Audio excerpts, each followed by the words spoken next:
시청자 여러분 안녕하십니까? 출발 성공 투자 박민영입니다. 새해 첫 번째 거래일 미국도 한국도 나쁘진 않았습니다. 한국은 무척 좋았다라고 볼 수 있겠고요. 공통된 특징이 있다고 한다면 AI 반도체 진영의 쏠림 현상, 그리고 우주와 자율주행 로봇 등의 테마성 종목들의 강세가 이어졌다입니다. CES 일정 모멘텀을 앞두고 있기 때문이겠죠. AI 반도체와 이런 테마주의 순환, 과연 올해 내내 이어질 수 있을까요? 어떤 관전 포인트로 올해 전략을 짜야 되는가? 이제 본격적인 새해 거래일이 시작되는 오늘이니만큼 그에 대한 이야기 집중적으로 다뤄가면서 전략 챙겨보도록 하겠습니다. 자, 뉴욕장의 분위기 어땠는지 확인해 보시죠. 주말 사이 미국장은 2026년의 첫 번째 거래일을 보냈습니다. 시장의 열기가 뜨겁지는 않았습니다. 3대 지수가 보시다시피 혼조세로 거래를 마쳤고요. 나스닥 지수가 소폭 후퇴를 한 채 거래를 마쳤습니다. 공식적인 산타랠리 구간은 오늘 밤에 개장하게 될 월요일까지입니다. 그렇기 때문에 사실 끝까지 보기는 해야겠습니다만 일단 산타랠리가 다소 물 건너간 것 아니냐라는 평가들이 많이 나오고 있는 상황이고요. 그런데 S&P 500 지수를 기준으로 보면 이날 0.19%의 플러스였거든요. 이렇게 새해 첫 거래일에 상승을 했던 것은 지난 2022년 이후로 처음 있는 일이다라는 것도 눈에 띄었습니다. 다만 새해 첫 거래일의 흐름이 그해 전체의 흐름을 좌우하는 것은 또 아니죠. 도이체방크에서 지적을 하고 있듯이 첫 거래일의 움직임은 큰 의미가 없다. 최근 3년 연속을 돌이켜봤을 때 첫날 증시는 하락을 했는데 연간 기준으로는 두 자릿수의 강한 퍼포먼스를 보였다라는 점에 주목을 하고 있기도 합니다. 이날 시장의 특징을 보면 기술주 안에서 유독 차별화가 심했다라는 것이 특징이었는데 올랐던 종목들은 공통적으로 실적이 확실하게 검증된 종목들이었다라는 것이 포착이 됩니다. AMD와 마이크론 등과 같은 반도체주들을 중심으로 매수세가 집중이 되었고요. 반대로 여전히 AI 수익성을 증명해야 한다는 어떤 당면 과제에 남아있는 소프트웨어 기업들을 중심으로 매물이 출회됐던 하루였습니다.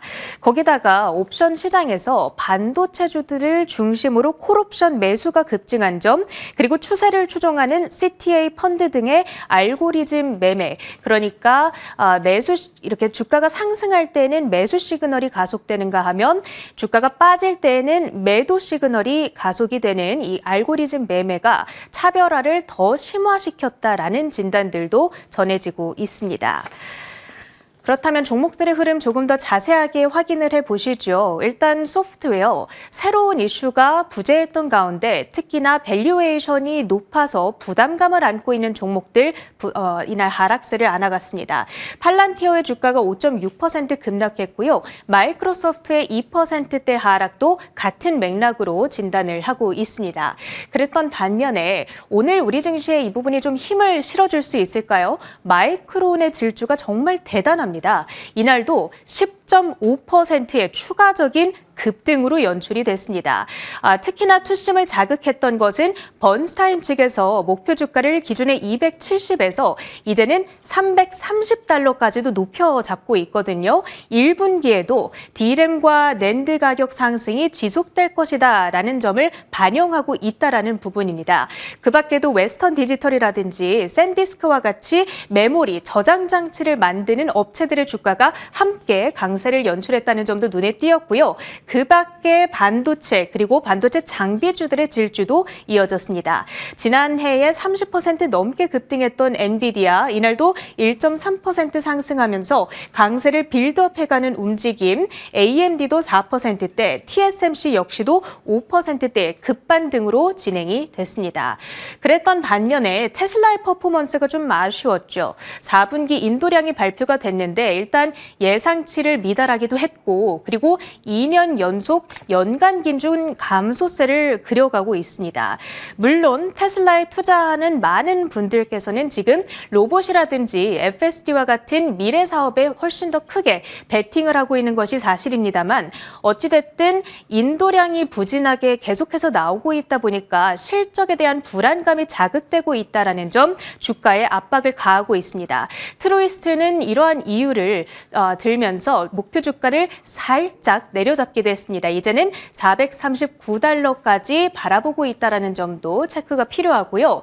그런가 하면 업종별로는 금융주들, 특히나 대형 금융주들의 주가 상승세가 나타나는 양상이었는데 이제 1월 13일이죠. JP모건을 필두로 해서 본격적인 4분기 어닝 시즌이 시작이 됩니다. 이번에도 주식 트레이딩 부문 등의 호조로 인해서 이들의 실적 결과가 좋을 것이다 라는 것이 컨센서스이거든요. 실적에 대한 기대감 안 나가고 있다는 점 체킹이 필요해 보입니다.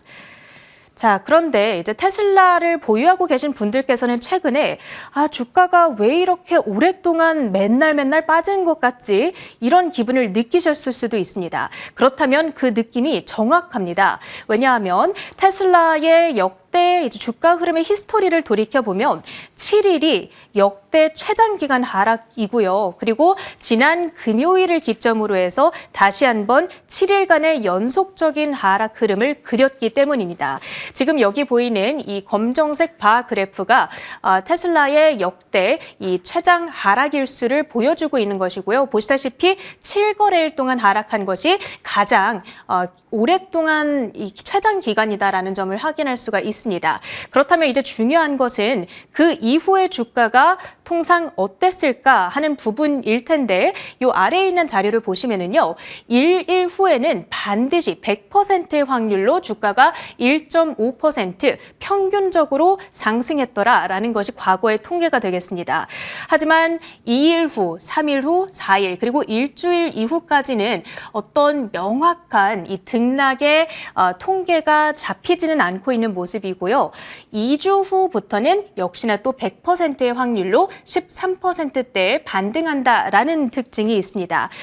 역사의 통계를 보면 테슬라가 오늘 밤에 개장하게 될 월요일 증시에서 이 상승하게 될 확률이 매우 높다라는 점 오늘의 체크 포인트로 삼아보시면 좋을 것 같습니다. 그렇다면 주말 사이에 증시를 뜨겁게 달궜던 전 세계를 뜨겁게 달궜던 이슈이죠. 이 미국이 베네수엘라의 마두로 대통령을 전격 체포하고 또 압송을 했습니다.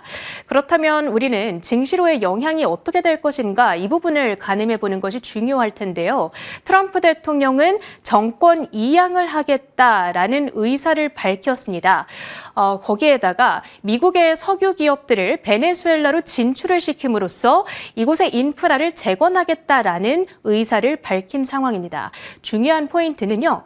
베네수엘라가 지금 전 세계 석유 매립 국가들을 봤을 때 매장량을 기준으로 1등 기업이라는 겁니다. 어마어마한 양의 석유가 매장되어 있는 베네수엘라라고 하는 국가를 미국이 통치하게 될 가능성이 현재 부각이 되고 있는 거고요. 물론 베네수엘라의 부통령은 즉각적으로 저항 의사를 밝힌 상태이기 때문에 앞으로 뉴스 플로우가 또 변화할 수는 있겠습니다만 어찌됐든 지금까지 나온 뉴스들을 기준으로 봤을 때 이번 사태의 최대 수혜 업종은 미국장 안에서는 에너지 섹터를 우리는 꼽아볼 수가 있겠습니다. 지금 베네수엘라 안에서 유일하게 사업을 영위하고 있는 미국 업체로는 쉐브론이 있고요. 그리고 최근에 베네수엘라 안에서 사업이 승소를 했던 기업으로서는 코노코필립스가 있습니다. 원래 사업을 하다가 퇴출을 당했다가 최근에 재판에서 또 승소를 했거든요. 사업 재개 가능성이 부각이 되고 있고 그 밖에는 이제 인프라를 재건하겠다라고 의사를 밝혔기 때문에 그 인프라 재건에 투입이 될 수밖에 없는 미국의 대표적인 기업들로는 슐럼버거와 할리버튼을 꼽아볼 수가 있겠고요. 그리고 이제 석유가 많이 매장이 되어 있다라는 이야기는 이 석유를 뽑아서 더 많은 양을 정제하고 팔 수도 있다라는 이 가능성을 시사하는 거잖아요. 그렇게 되면 석유 정제 기업들에게 당연히 수혜가 될 수밖에 없겠습니다. 더 많은 양의 석유를 더 저렴한 가격에 들여와서 미국에서 정제를 시킨 다음에 이렇게 팔 수가 있는 거잖아요. 대표적으로 그러한 사업을 영위하고 있는 기업들로는 발레로 에너지와 마라손 페트롤리움 그리고 필립스 66 등의 기업들이 있으니까요. 이들의 수혜 가능성에 주목을 해볼 필요가 있겠습니다. 그리고 지금 국제 정세가 굉장히 빠른 속도로 변화하고 있다라는 점에도 우리가 주목해 볼 필요가 있겠습니다. 사실 베네수엘라는 중국이 무려 지난 10년 동안 가장 공을 들였던, 그렇게 함으로써 미국을 견제하기 위해서 남미의 어떤 정치적인 거점으로 삼기 위해서 공략해왔던 국가입니다. 그런데 미국이 이쪽을 통치하게 된다면 중국이 10년 동안 들였던 그 노력이 물거품이 돼버리는 것이죠. 빌 에크먼, 미국 트럼프 대통령의 최측근 인사에 해당합니다. 이 사람의 해석을 보면 미국이 베네수엘라의 석유 자원을 장악하게 되면서 중국의 대만 침공이 사실상 어려워졌다라고 얘기를 하고 있습니다. 따라서 이번 공습은 미국이 대놓고 중국을 견제하기 위해서 혹은 경고를 보내기 위해서 감행한 것이 아닐까, 이런 해석도 가능한 대목이고요. 그리고 마두로의 축출은 유가를 하락시킬 것인데 이는 러시아에 매우 불리하죠. 러시아는 기름을 팔아서 먹고 사는 나라이기 때문입니다. 러시아의 경제가 악화된다면 러우 전쟁은 더 빠르게 우크라이나에 훨씬 더 유리한 조건으로 종식될 것이다. 이런 이 예상들도 나오고 있습니다. 그렇게 된다면 우리 입장에서도 우크라 관련한 테마 쪽에 영향을 미칠 수 있다 보니까 이러한 진단들도 반드시 참고해 보실 필요가 있겠습니다. 국내 증시의 연결 포인트들로 이어가겠습니다. 네, 여러 이슈들이 쏟아졌습니다. 그런 가운데 지난주에 함께 했었던 올해 새해 포트에 대한 고민 어떻게 바꿔가야 될까 이야기 나눠가 보도록 하죠. 지난주에 보여드렸던 내용입니다. 우리가 가장 집중하고 있는 섹터는 일군 반도체가 되겠죠. 실제로 삼성전자, SK하이닉스의 나란한 신고가 경신은 지난주에도 이어졌습니다. 그 덕분에 코스피도 4,300선을 넘어서기도 했었죠. AI 반도체 밸류체인 그리고 간간히 바이오의 일부 종목군들이 좋고요. 조선주도 마스카 이슈가 부각될 때 하나그룹주 중심으로 한 번씩 상승을 보여주고 있습니다. 하지만 지금의 시장은 AI 반도체 밸류체인과 이 3군 종목군들이 가장 뜨겁게 움직임을 보여주고 있죠. 로봇과 우주, 자율주행 종목들이 되겠습니다. 이쪽은 CES에 대한 모멘텀, 스페이스X의 상장에 대한 기대감 등이 작용하고 있고요. 한중 정상회담 기대감 속에 지난 금요일은 4군 쪽이 조금 더 우위에 있는 하루가 될 것 같다 말씀을 드렸었는데 엔터나 아모레퍼시픽, LG생활건강 등의 일부 뷰티주들의 흐름이 나쁘진 않았습니다. 그리고 소외에서 관심으로 기대가 이동하는 쪽은 네이버, 현대차, 양자, 폴더블 쪽 종목들 이슈별로 짚었었는데 폴더블 한다면 파이넴텍이 일단 그 예의 종목으로 힌지 쪽의 기술력을 체크해야 된다 말씀드렸던 바가 있었습니다. 지난 금요일 파이넴텍은 9%의 급등을 기록하고 있고요.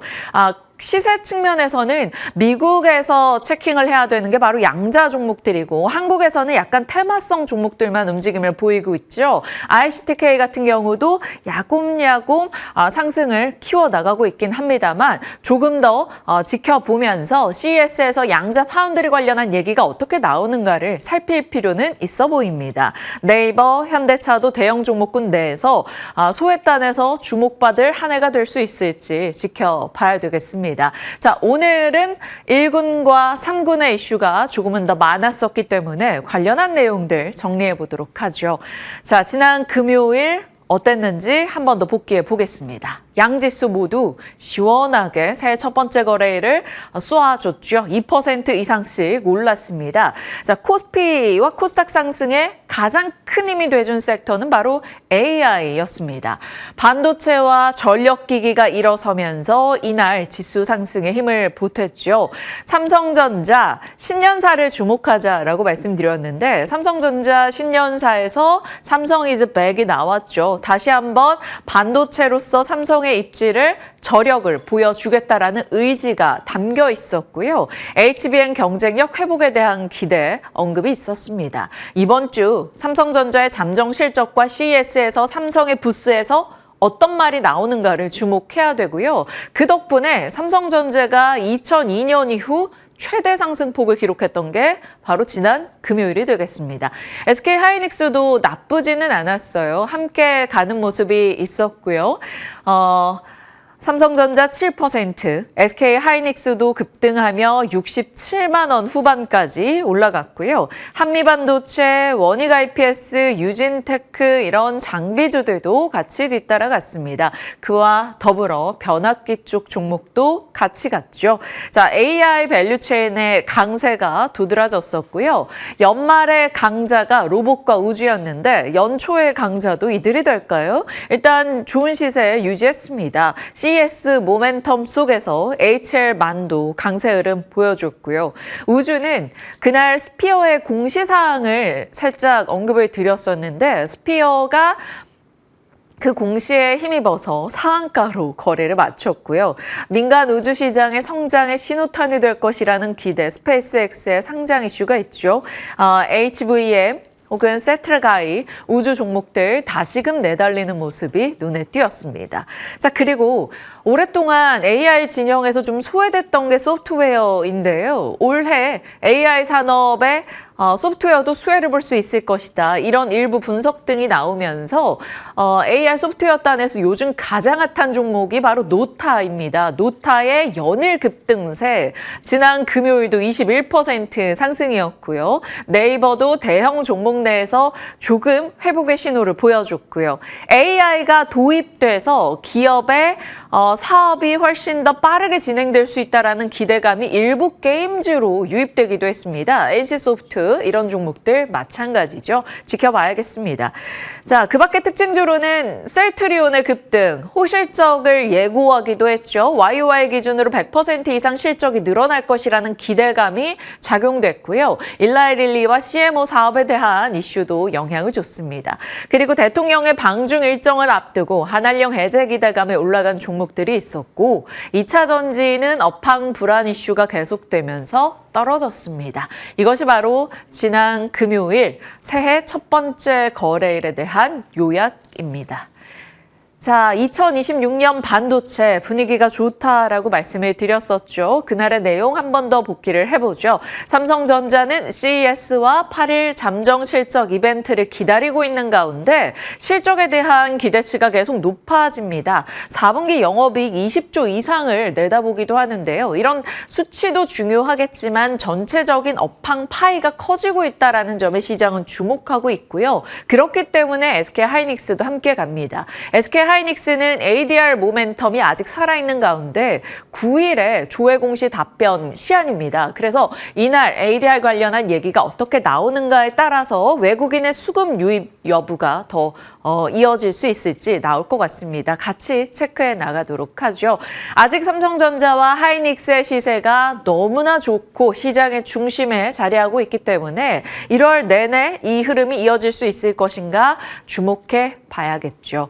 AI 반도체 밸류체인 금요일에 보여드렸던 내용이고요. 이 가운데서 전방위적으로 종목들의 강세가 도드라졌습니다. 일단 반도체 장비와 소재단 종목들의 시세가 가장 좋았던 금요일이고요. 이 중에서 약했던 쪽이라고 하면 유리기판 정도 빼고는 나머지는 거의 밸류체인 전반이 함께 가는 모습이 나타나고 있습니다.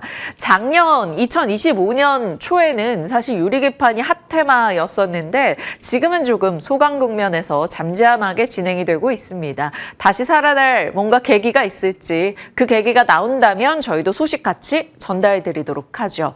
자, 한국은 결국 흐름이 좋았는데 AI 반도체 중심의 강세로 쏠림 현상이 있었다입니다. 뉴욕장도 마찬가지죠. 여기도 반도체로 요약이 됩니다. 자, 다우와 S&P 500 오르긴 했고요. 나스닥은 떨어졌습니다. 그런 가운데 필라델피아 반도체 지수가 4% 이상이나 뛰었죠. 자, 옵션 시장에 쏠림 현상이 나타났고 CTA 펀드 알고리즘 매매로 업종이 차별화되고 있다는 분석이 나오고 있습니다. 아시아 시장에서 외국인이 대규모 반도체를 매수하고 있는 가운데 미국 내에서도 기관의 포트폴리오 재조정으로 이제 수급이 칩이 들어가는 종목군들이 많았다라는 거죠. 그 중심에는 반도체가 있었고요. 엔비디아, AMD, 마이크론, 기타 등등의 장비주들까지 랩리서치, 뭐 이런 KLA 등의 종목들 같이 올라갔고요. 자, 그런 가운데 나스닥은 왜 밀렸는가? 바로 마이크로소프트나 아마존, 애플 이런 종목들, 메타 등이 부진했습니다.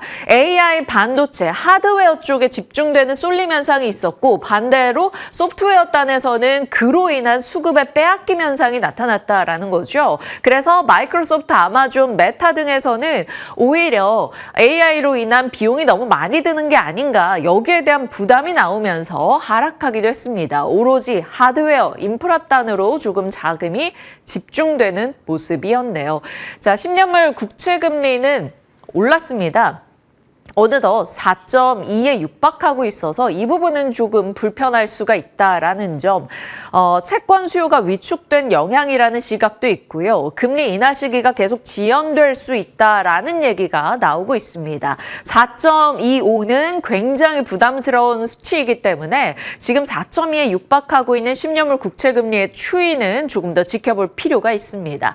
결국 뉴욕장에서는 금리는 불편했으나 AI 반도체 혹은 AI 하드웨어의 쏠림 현상이 있었다. 이렇게 요약할 수 있겠고요. 대표적인 종목들은 이 정도. 마이크로소프트, 엔비디아, ASML, AMD, 샌디스크 등의 종목들이 강세를 기록했고요. 약간의 수급 이슈로 원전주들도 상승 흐름을 나타내긴 했습니다. 다만 이것은 수급적인 요인이 강했기 때문에 크게 의미 부여를 할지는 잘 모르겠습니다. 자, 소프트웨어 단은 앞서 말씀드린 대로 하락이었죠. 마이크로소프트, 아마존, 메타 등은 떨어졌고요. 다만 제미나이의 활약 덕분에 알파벳은 그래도 빨간불을, 상승불을 켰습니다. 자, 기타로는 테슬라, 인도량이 좀 부진했던 것에 영향을 받았는데 그래도 ESS의 성과를 주목한다면 국내에서는 ESS의 종목들은 일단은 체크를 해둘 필요가 있지 않을까 싶습니다. 이 전기차와 ESS를 약간 따로 분류해서 봐야 되지 않을까 싶고요. 양자 로봇 드론은 CES나 수급 요인으로 올라가는 종목들이 있었고 우주, 미국 내 에서도 좋았다. 거의 한국과 미국장이 동일했습니다. 반도체나 CES 모멘텀 아니면 스페이스 X 관련한 이슈 이것이 그 중심에 있었다. 이렇게 정리할 수 있겠네요. 자, 데이터 센터 관련주 미국에서 AI 인프라 진영이 좋았었기 때문에 저희도 같이 넣어봤어요. 반도체 밸류체인 대표적인 종목들 들어갈 수 있을 거고요. 버티볼딩스 이런 냉각 인프라 관련한 쪽의 종목들도 좋았기 때문에 저희 냉각 공조 같이 넣어봤습니다. 케이블, 비상 발전기 혹은 변압기, ESS 요 정도도 같이 체크할 텐데 ESS에서는 지금 셀 3사나 뭐 LNF 이쪽보다는 서진 시스템, SK 이터닉스, 한중 NCS 이런 쪽을 좀 더 체크해야 되지 않을까 싶기도 합니다. 지금 2차전지 업황 분위기가 아직까지는 톤이 좀 많이 낮기 때문인 거죠. 지켜보겠습니다. 데이터 센터 관련주 한 번 더 체킹하고 넘어가고요. 자, 반도체 속에 세부 테마들 조금씩 연결고리로 찾아가려고 노력 중인데요. 반도체 대형주들의 신고가, 소부장에 따라가기가 계속되고 있죠. 이것은 코스닥 활성화 정책과 맞물려서 코스닥 내 반도체 종목들에 대한 관심도 올라가지 않을까 싶습니다.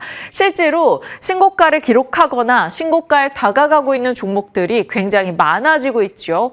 테스, 지난 금요일에도 20% 상승이었고요. 원익 IPS 빠지지 않고 올라가고 있죠. 온디바이스 AI 이슈로도 올라가는 종목들이 많습니다. 그중에서도 제주반도체 한 일주일 들고 계신 분들이라면 큰 웃음을 지을 수 있는 지난주가 아니었을까 싶기도 하고요. 그리고 EUV 쪽에 캠트로스 약간 테마성 종목이긴 한데 이 종목 역시나 소재단에서 활약하고 있기도 합니다. 후공정의 두산 테스나, 냉각 공조의 GST, 그리고 펨토초 기술이 부각되는 이오테크닉스 이런 종목들 잘 가고 있죠.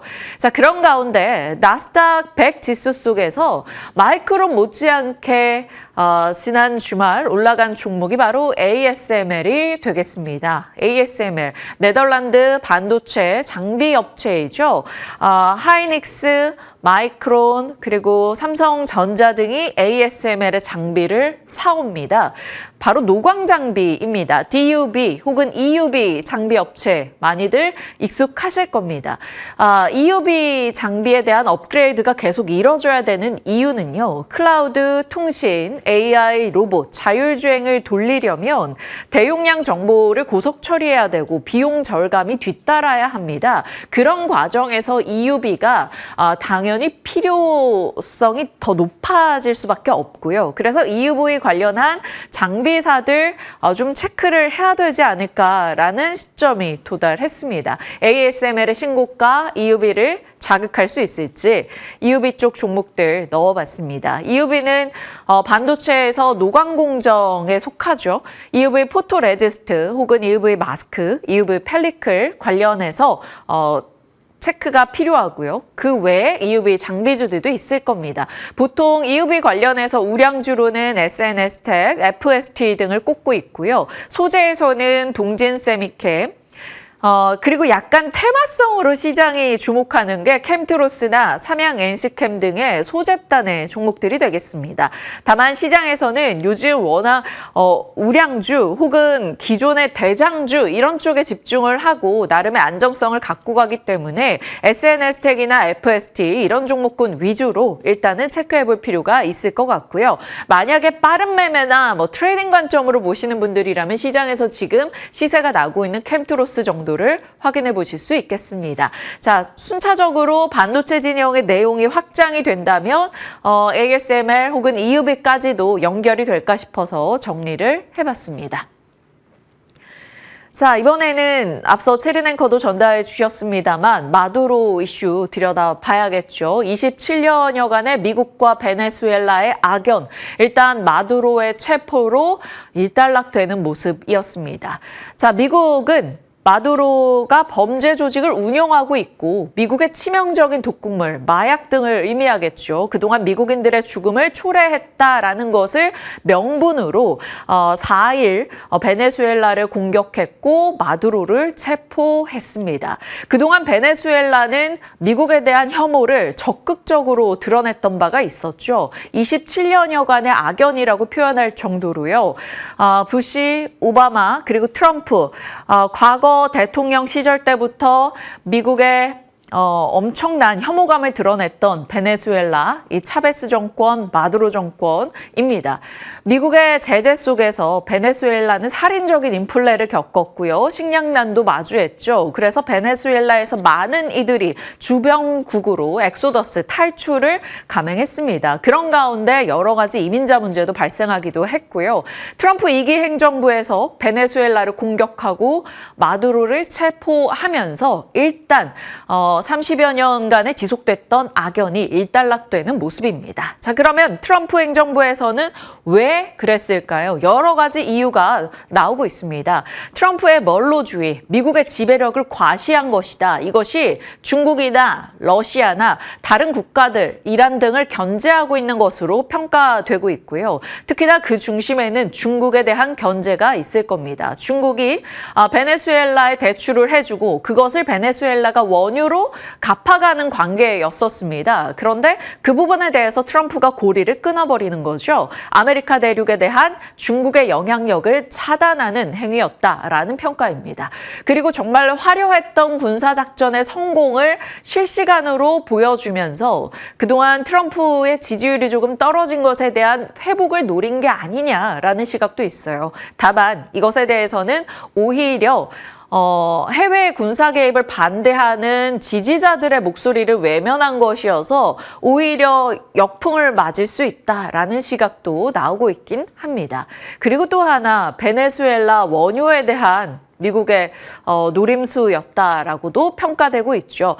트럼프 측에서는 자국의 에너지 기업들이 베네수엘라에 진출해서 원유 생산을 늘릴 것이다라고 이야기한 바 있습니다. 이것은 결국 장기적으로는 원유 공급을 추가로 확보하고 물가를 낮추고 금리 인하를 유도하려는 트럼프의 그동안의 기조와 맞물려 있기도 하죠. 석유 인프라 재건이라는 키워드로 봤을 때도 그러면 국내에서 연결되는 그나마 꼽아볼 수 있는 테마, 파이프라인 혹은 피팅 밸브 등이 되겠습니다. 다만 아마 언제 이뤄질지도 모르는 일이기 때문에 조금 이슈 측면으로만 넘어가지 않을까 싶어서 굳이 배팅에 의지가 있을지는 지켜봐야겠습니다. 자, 어찌됐건 미국과 베네수엘라 이슈가 주말 사이에 굉장히 핫했기 때문에 관련해서 뽑아볼 수 있는 시사점들을 간략하게 정리하고 넘어가겠습니다. 자, 마두로 체포 속에 빛났던 두 기업 이야기도 살짝 해보죠. 앞서 말씀드린 대로 베네수엘라를 트럼프 행정부에서 노린 이슈 중에 하나가 원유가 들어가 있었죠. 베네수엘라는 20세기까지는 미국의 주유소 역할을 했었습니다. 그러나 차베스가 권력을 장악한 이후에 앙숙 관계가 시작되었고 차베스의 기조를 마두로 정권에서 같이 받아갔기 때문에 점점 더 갈등이 격화됐던 바가 있었죠. 이 과정 속에서 베네수엘라의 석유 자원을 미국이 노렸기 때문에 이런 일이 벌어졌다라는 시각도 꽤 많죠. 그럴 수밖에 없는 게 세계 최대 석유 매장량을 갖고 있는 게 바로 베네수엘라입니다. 인프라 부족한 상황, 미국의 제재로 그동안 생산량 확대로 이어지지는 못했습니다만 미국에서 여기에 뛰어들어 인프라를 늘려나가서 석유 생산량을 늘리고 그러면 물가에 대한 부담을 훨씬 줄일 수 있다라는 이 장기적 스토리를 시장은 주목하고 있는 거죠. 자, 그리고 이 가운데 미국의 군사 기술력이 확인되는 내용, 스페이스X와 팔란티어가 이번 마두로 체포에 꽤나 큰 공을 세웠다라는 얘기가 들려오고 있죠.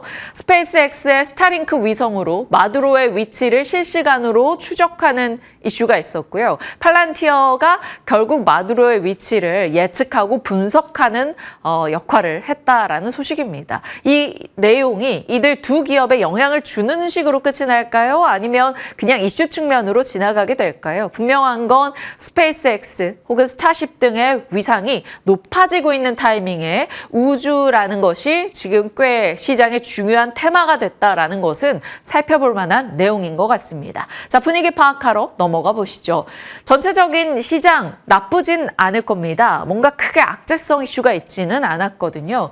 원자재 가격도 일단 안정이 됐고 한중 정상회담에 대한 내용 체크는 필요할 겁니다. 하지만 미국의 10년물 국채금리가 4.2에 육박하는 점은 부담이고요. 미국의 베네수엘라 침공, 지금 증권사에서는 그렇게 크게 영향을 주지 않을 것이다 라고 보는 시각은 있으나 일정 부분 위험 자산에 대한 선호가 약화될 수 있다라는 얘기는 나오고 있어서 그 부분은 조금 지켜볼 필요가 있겠습니다. 자, 반도체는 뉴욕 증시 혼조 속에서 빛났죠. 필라델피아 반도체 지수의 급등이 있었습니다. 특히나 이번 주는 삼성전자의 잠정 실적과 CES 모멘텀도 자리하고 있죠.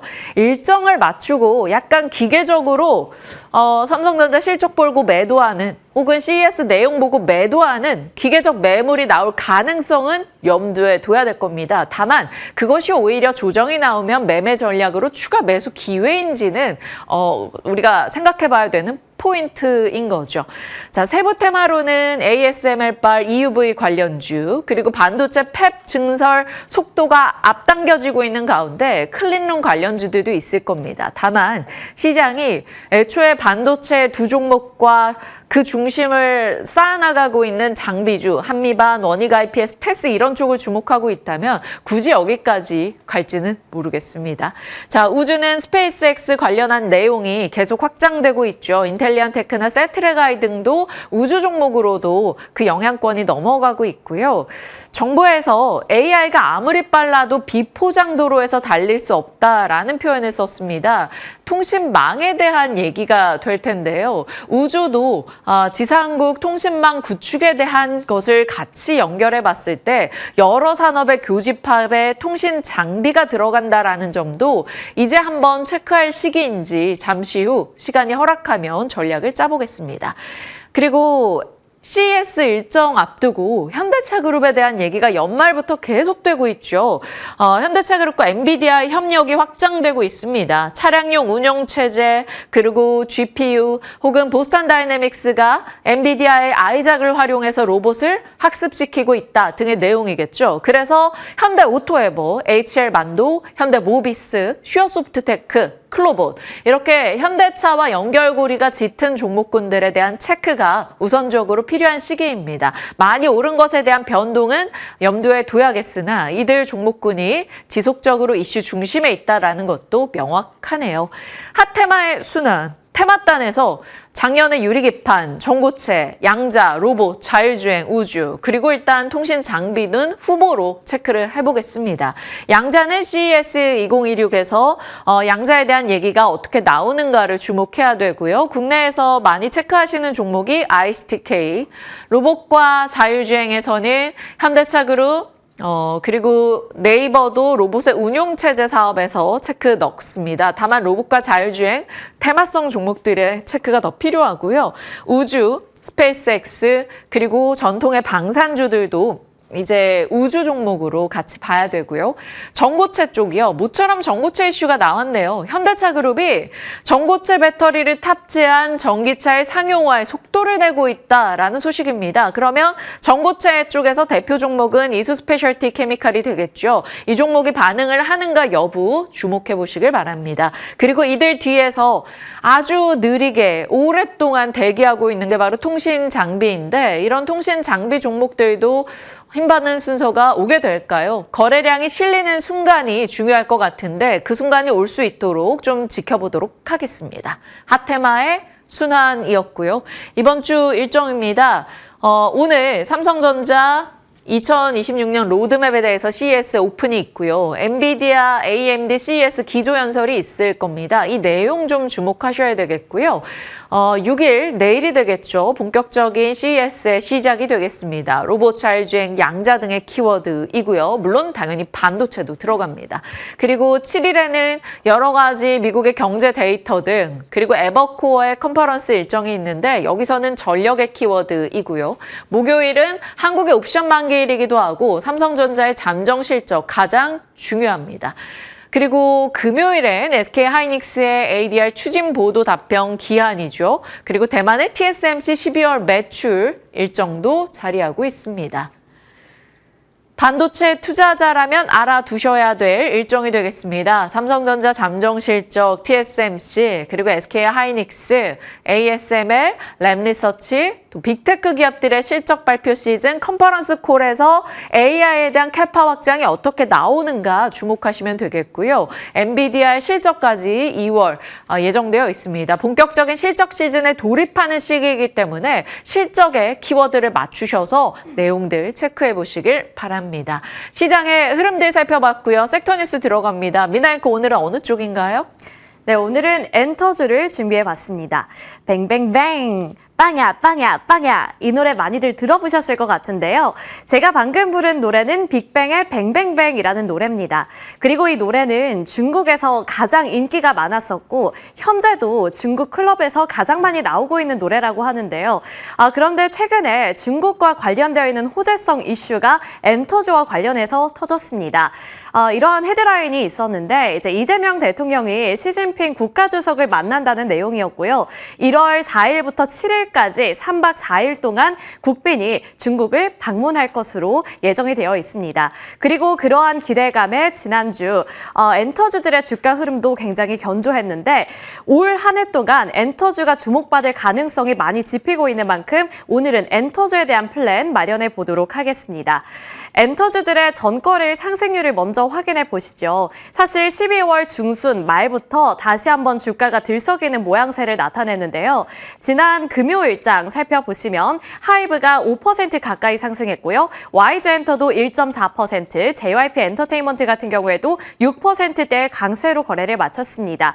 SM만 1.9% 하락하긴 했는데 12월 중순부터 상승했던 것을 감안했을 때 SM의 주가 하락세는 그렇게 크지 않았다는 점도 눈에 띄는 대목입니다.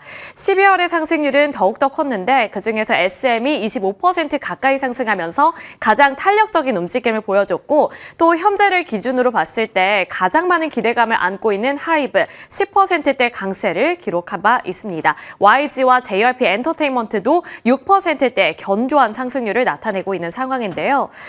지금 증권가에서는 여러 가지 긍정적인 코멘트를 제시하고 있는데 엔터주 쪽으로도 빅사이클이 예상이 된다라는 것이 핵심적인 키포인트가 되겠습니다. 세 가지 이슈가 있는데 우선 올 한 해 동안 BTS의 컴백, 블랙핑크, 빅뱅, 엑소의 컴백이 예정이 되어 있고요. 슈퍼 IP들 그리고 그 안에서 레거시 IP인 엑소와 빅뱅까지 컴백을 하면 그 전부터 팬이었던 층을 공략할 수 있는 만큼 그에 대한 기대감도 한층 더 높아지고 있습니다. 그리고 중국 시장 개방에 대한 기대감이 높아지고 있고요. 이러한 흐름 속에서 올 한 해 동안 엔터주들의 실적은 굉장히 좋아질 것으로 전망되고 있는 상황입니다. 엔터 5개사의 합산 매출액은 7조 원으로 지금 전망이 되고 있고요. 영업이익도 1조 원으로 최대 실적이 예상되고 있는 상황. 그리고 그 중심에는 중국 시장의 문이 열릴 것이라는 기대감이 자리를 잡고 있습니다. 그 부분만 조금 더 자세하게 뜯어서 살펴보도록 할 텐데 이제 오는 2월 홍콩에서 드림 콘서트 2016이 예정이 되어 있고요. 후난위성 TV를 통해서 중국 본토로도 방영이 될 것으로 예정되고 있는 만큼 투자자들 사이에서는 이번에는 진짜 수혜가 나오지 않을까 하는 생각이 번지고 있는 겁니다. 그리고 본토 중계에 더불어서 중국 사업자와 공동으로 주최하는 것은 이례적이다라는 평가가 나오고 있는 상황 속에 엔터주를 향한 빅사이클 기대감 한층 더 높아지고 있고요. 여기에 이어서 정부에서 1월 중으로 중국의 K-팝 콘서트를 개최하는 방안을 검토 중이다라고 밝힌 만큼 올 한 해 동안에는 큼직큼직한 이벤트가 많이 예정되어 있다는 점도 하나의 체크 포인트가 되겠습니다. 증권사별 코멘트 살펴보겠습니다. 우선 신한투자증권에서 올해 첫 거래일이죠. 1월 2일에 엔터주를 향한 비중 확대 유지 의견을 내비춘 보고서를 발행했습니다. 올 한 해는 이제 레거시 IP, 엑소라든지 빅뱅의 귀환 등 활동이 가장 많은 시기인 만큼 기대감을 걸어봐도 괜찮은 한 해가 될 것이다 라고 말을 하고 있었는데요. 이렇게 레거시 IP들 그리고 슈퍼 아티스트들이 모두 다 컴백을 하면서 굿즈 기반 성장 사이클을 기대해 볼 수 있다고 말을 하고 있었고 공식 개방, 중국의 공식 개방이 없어도 지금 중국 시장에서 숫자 부활을 예상해 볼 수 있는 만큼 중국 시장의 효과는 이미 시작이 됐다라고 분석을 하고 있는 겁니다. 그리고 BTS에 대한 기대감이 가장 큰 상황 속에서 블랙핑크의 컴백, 이러한 슈퍼 IP들의 컴백에 따른 인당 소비액이 상승하게 될 것이고 이는 결국 이익 레버리지 효과로 반영이 될 것이다라는 전망 살펴볼 수 있습니다. NH투자증권에서는 중국 내 공연 재개는 이제는 시간 문제다라고 말을 하면서 따놓은 당상이다라고 말을 하고 있었는데요. K-팝 공연이 지금 단순 중계 수준에 그치는 것이 아니라 주최 단계부터 중국 사업자와 손을 잡고 공동 진행하고 있는 만큼 중국 시장에 한 발짝 더 다가섰다라는 점을 긍정적으로 평가하고 있고요. 그리고 이제 중국 사업자가 아무래도 함께 참여를 하고 있기 때문에 연내로 중국의 K-팝 공연이 재개되지 않을까 하는 기대감을 짚고 있는 상황입니다. 그리고 중국 정부에서는 최근에 소비를 증진시키기 위해서 여러 가지 정책을 꺼내들고 있는데요. 이것이 결국에는 우리나라 쪽으로도 낙수 효과를 기대를 해볼 수 있는 포인트가 될 것으로 말을 하고 있고 엔터 3사 쪽으로 모두 다 온기가 예상된다는 코멘트까지 살펴볼 수 있습니다. 종목별로 파헤쳐 보도록 하겠습니다. 신한투자증권에서 최선호주로는 하이브를 그리고 차선호주로는 SM을 꼽고 있었고요. 그 외적으로 관심 종목으로 디어유라든지 YG엔터, 스튜디오 드래곤 이러한 종목들을 거론하고 있었습니다. 그리고 아무래도 이 BTS 컴백이 올 상반기 가장 핫한 이슈가 될 것이다 보니 하이브에 대해서 제가 조금 더 자세하게 브리핑을 준비해 봤는데요. BTS 월드 투어 횟수를 60회로 가정했을 때 티켓 가격 변화에 따른 매출액 추정 시나리오 신한투자증권의 자료를 가져와 봤습니다. 27만 원일 경우부터 30만 원까지 이렇게 정리가 되어 있는데요. 아무래도 티켓 가격은 앞으로도 오를 것으로 전망이 되고 있는 만큼 실적에 대한 기대감이 한층 더 높아지고 있다는 점이 핵심적인 모멘텀이 될 것으로 보입니다. 하이브에 대해서 조금 더 자세하게 살펴보시죠. BTS의 컴백은 하이브의 주가를 어디까지 끌어올릴 것인가가 아마 투자자들 사이에서 가장 궁금한 부분이 될 겁니다. 여기서 우리가 이제 지켜봐야 하는 관전 포인트는 앞으로 BTS가 컴백하고 새로운 앨범을 발매했을 때 얼마나 판매량이 찍힐 것인가, 그리고 글로벌 투어를 통해서 실적에 어느 정도로 연결이 될 것인가, 이것이 핵심 포인트가 될 것으로 보이는데요.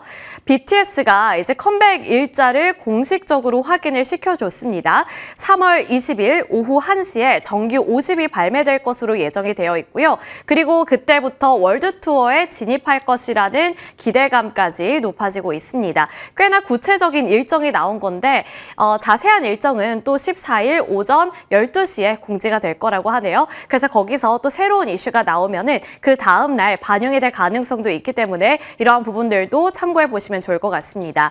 하이브 같은 경우에는 이제 환율 효과라든지 높은 미국 비중, 군대 및 코로나 이후에 완전체로 컴백을 하는 것이기 때문에 희소 가치가 있고요. 그를 통해서 평균 티켓의 단가는 오를 것으로 전망되고 있습니다. 그래서 제가 앞서서 그 표를 보여드린 거고요. 그리고 이 상승 및 굿즈 소비 확대가 이어지게 되면서 실적에 당연히 반영이 될 것이라는 분석도 계속해서 나오고 있습니다. 월드 투어가 중요하죠. 여기서 이제 티켓을 얼마나 판매하는지에 따라서 실적으로 연결이 될 것으로 보이는데 지금 약 350만 명에서 400만 명의 관객이 예상되고요. 이를 통해서 하이브 실적 기대감은 유효하다라는 평가 나오고 있는 상황. 그리고 역대 최다 관객 수가 예상이 되고 있는 만큼 거기서 음반이라든지 MD, 콘텐츠 같은 매출 전반적으로 성장이 예상되고 있는 만큼 이제 실적을 한 번 더 확인해 보시면 좋을 것 같습니다. 그리고 작년에 찍혔던 영업이익은 913억 원이었고요. 3분기 실적이 좋지 않았습니다. 마케팅 비용이 컸기 때문인데 그를 올해는 다 상쇄시킬 수 있을 것으로 보고 있는데요. 영업이익의 성장폭이 굉장히 클 것으로 보입니다. 913억 원에서 올해는 4,785억 원까지 증가가 예상되고 있습니다. 그리고 SM, YG, JYP 엔터테인먼트, 아무래도 엔터주에 대한 빅사이클 전망이 나오고 있는 만큼 모든 종목들에 대해서 제가 투자 포인트를 잡아본 건데 이쪽은 참고만 해보시라고 간략하게만 적어봤고요. SM 같은 경우에는 한 번쯤 눈여겨봐도 괜찮을 것 같습니다. 그 이유는 전통적으로 중국 포지셔닝 강자로 여겨지고 있는 엔터주이기도 하고요. 엑소가 중화권 중심 팬덤 비율이 굉장히 높다고 합니다. 그리고 중국에서 가장 인기가 많았고 앞서서 제가 클럽 이야기를 해드렸는데 MZ들 사이에서 아직까지도 클럽에서 많이 나오고 있는 노래가 바로 엑소의 노래라고 하는 만큼 바로 중국 활동이 가능한 아티스트로서 기대감이 높아지고 있으니까요. SM 관련해서도 전략 세워보셔도 괜찮을 것 같고요. YG와 JYP 엔터테인먼트는 화면을 통해서 참고해 주시길 바라겠습니다. 넘어가서 낙수 효과 1편부터 살펴보겠습니다. 앞서서는 대표 엔터사들에 대한 분석을 이어간 거였고요. YG 플러스라든지 노머스 같은 경우에는 이제 중국 시장이 개방이 됐을 경우에 함께 딸려서 주목을 받을 가능성이 있는 종목입니다. YG 플러스는 이제 많은 분들께서 아시겠지만 국내 대표 음악 유통업체인데요. YG 엔터라든지 하이브 등 이러한 엔터사들의 국내 음반원을 유통하는 것을 담당하고 있습니다. 해외 아티스트, 해당 아티스트들이 해외로 많이 진출을 하게 될 경우에는 이쪽 YG 플러스 쪽으로도 성장세가 예상이 되고 있는 만큼 함께 거론이 되고 있다라고 봐주시면 좋을 것 같고요. 원래는 국내 유통을 중심으로 지금 활약을 하고 있지만 예외적인 경우에는 일부 SNS 매체를 통해서 글로벌 유통까지 담당할 수 있다고 합니다. 그래서 이 글로벌 시장이 열리면 열릴수록 효과가 예상이 되고 있는 만큼 앞으로의 행보도 지켜보시면 좋을 것 같고요. 노머스도 살펴보겠습니다. 노머스는 플랫폼, MD, 공연을 모두 제공하고 있는 글로벌 엔터테크 기업인데요. 팬 소통 플랫폼인 프롬을 운영하고 있기 때문에 중국 시장에서 우리나라 아티스트들이 활약을 하고 거기서 팬층을 공략하게 될 경우에는 이러한 플랫폼이 다시 한번 주목을 받을 가능성 짚히고 있는 만큼 이 부분도 눈여겨보셔야겠습니다. 그래서 중국 개화를 통해서 본격적으로 질적 성장 국면에 진입할 것이라는 증권가의 코멘트도 눈여겨보시면 좋을 것 같고요. 이제 중국에 대한 모멘텀이 있다고 말씀을 드렸는데 망고TV를 포함해서 후난방송 그룹과 함께 전면적으로 협업을 할 것이라는 기대감까지 역시나 챙겨보셔야겠습니다. 그리고 해외 매출 비중이 상당히 높은데요. 약 50% 점유율을 갖고 있다고 하니까 노머스까지 살펴보시죠.